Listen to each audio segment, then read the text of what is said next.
Hey, Hope family, it's Pastor Matt with your devotional thought for today. In 2 Corinthians chapter 10, the Apostle Paul writes, "Let the one who boasts boast in the Lord, for it is not the one who commends himself who is approved, but the one whom the Lord commends."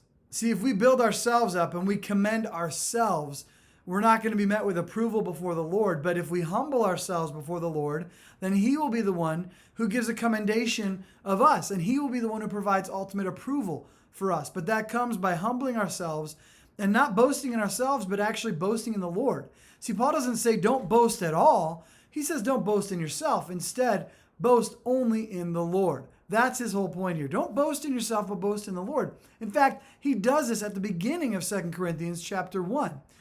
He in that place, he does boast, but his boasting is in the Lord. His boasting is in the character that he has through the Lord, through the work of the Holy Spirit, not in anything of himself.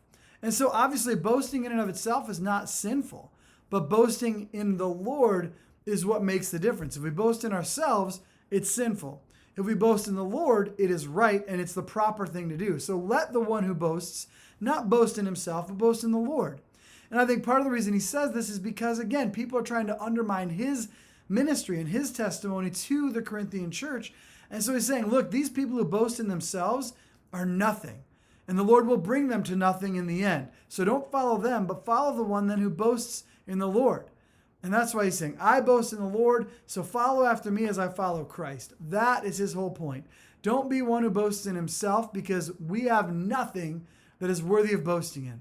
In fact, elsewhere, Paul talks about how boasting is discounted completely. Boasting is basically disregarded. It has no merit. It has no place, because the only one in which we can boast is the Lord. No one can boast in themselves. So let us recognize this, brothers and sisters. And when we're tempted to elevate ourselves or think more of ourselves than we ought, let's take these words to heart and say, nope, I'm not going to boast in myself.